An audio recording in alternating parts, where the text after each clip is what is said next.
Some of you aren't lazy or failing. You're under attack, plain and simple. The locusts have been stealing your harvest. Have you ever poured your heart into something? Prayed until your voice went hoarse, believed so deeply it hurt, and then watched it all vanish overnight? Picture a lush field, full of promise, golden, just waiting for harvest. Then out of nowhere, locusts swarm in and destroy everything. Now what if that field is your life? Don't give up. Don't walk away just yet. You need to hear this. Everything you're going through, it's already in the Bible. God's written about your restoration. Let's talk about locust season. Joel 1:4 puts it like this. What the cutting locust left, the swarming locust has eaten. What the swarming locust left, the hopping locust has eaten. And what the hopping locust left, the destroying locust has eaten. This isn't just about bugs, it's about loss coming in waves. Maybe it starts off small, easy to brush aside. Then something bigger hits, shakes your world. Then another wave lands, and before you know it, you're overwhelmed. Ever felt like that? Just when you're starting to recover, something else falls apart. Just when you're standing tall again, you get knocked down. That's the locust season. It eats away at your peace, joy, opportunities, even your strength. And people might look at you and think you're weak. They have no idea what you're up against. So many listen and smile on the outside, but feel eaten alive on the inside. You've lost things you never talk about. Cried tears no one saw. Prayed prayers that felt like they bounced right back at you. Trusted people who let you down.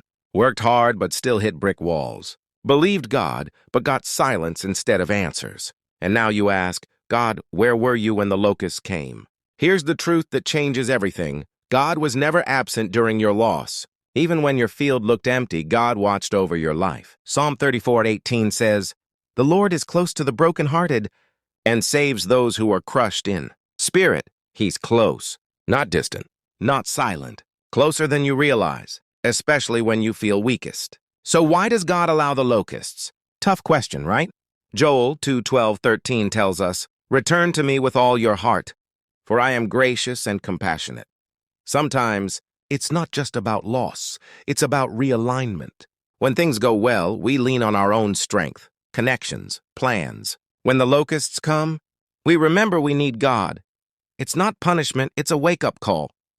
Don't misread your season. The worst thing you can do is decide, this is the end of me. No, this is just a chapter, not the last one. Romans 8:28 says, "And we know that in all things God works for the good of those who love him." All things, even the losses, the delays, the pain. God's still moving even if you can't see it. A ruined field looks empty, but underground, seeds remain. They're tough.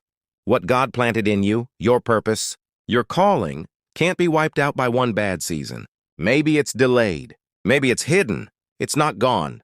Joel 2:25. "I will restore to you the years that the locust has eaten." Years, not just yesterday, not just last week. Years, years of waiting, years of pain, years of wondering, when will it change? God says, I will restore. God isn't offering a look-alike version of what you lost. He says, I will restore. That means what you thought was wasted becomes meaningful. What you thought was gone comes back. What seemed beyond saving is redeemed. He doesn't just replace, he restores.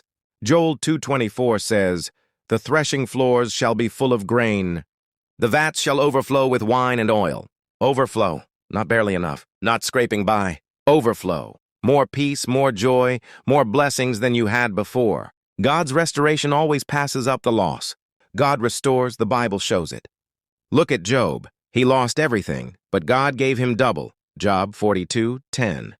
Joseph, betrayed and sold, later saved his family. Genesis 50:20. David, hunted and rejected, became king. Jesus was crucified but rose in victory. The pattern goes, loss, waiting, restoration, glory. If you're still in the waiting, your story isn't finished. The enemy wants one thing in the locust season, to make you quit. If you give up, you miss restoration. You miss your purpose, you never see who you're meant to be. But hold on, and everything shifts. Draw close to God, don't drift away. Keep praying. Silence doesn't mean God isn't listening. Speak life over yourself. Your words matter. Proverbs 18:21. Be patient. Growth takes time. Expect restoration. God's already moving. Maybe you think it's too late. You've lost too much. Things will never change. But God is the expert in impossible situations. Jeremiah 32:27. I am the Lord. Is anything too hard for me? Nope, nothing's too hard. What you've gone through matters. Your story will inspire, encourage, strengthen others. Your pain becomes your testimony. Just because it feels like loss now doesn't mean it'll end that way. Seasons change. Rain passes. Night ends. The locust season doesn't last. Your harvest is coming back.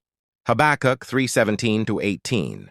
Though the fig tree does not blossom, yet I will rejoice in the Lord. Faith isn't about what you see. It's about who God is. Lord, we come with hearts battered, carrying loss and silent pain.